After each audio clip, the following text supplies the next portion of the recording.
Now, here's your Storm Tracker weather forecast with meteorologist Jeff Kelly.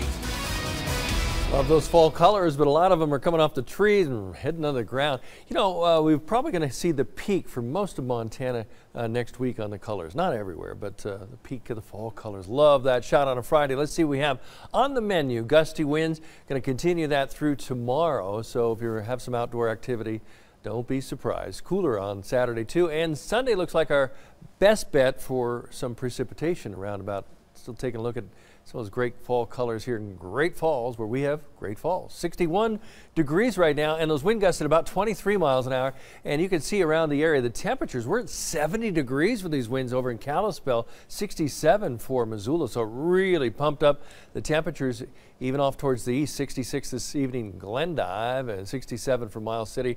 Those strong gusty winds along the High Line, 37 mile per hour winds in Cut Bank. Some areas still with that snow, and so it's been problematic for some of those trees that got all that snow sitting on them earlier in the week.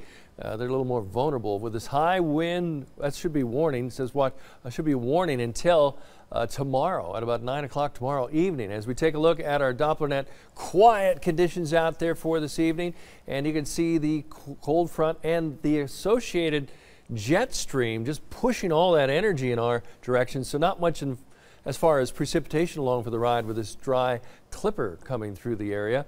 And you can see some of that precip up in Canada and down through the Dakotas. But we're sandwiched in between. This system's pretty strong, and it's going to take a little while to exit the area. Behind it, though, by Sunday, a little more vulnerable for the potential for some showers and some mountain snow. So as far as these winds go, look at this. These are pretty big numbers out there for 2 o'clock tomorrow morning. 30, 40 mile per hour winds. Good luck trying to get some sleep. 40 to 50 mile per hour winds at times in some locations through the morning hours. Tapering off a little bit in the afternoon, but you get the idea. We're going to have a real windy day for tomorrow. As far as winds go, boy, we've got Tropical Storm Nate down here in the Yucatan Peninsula. That's moving into the warm Gulf waters, and here's that storm track.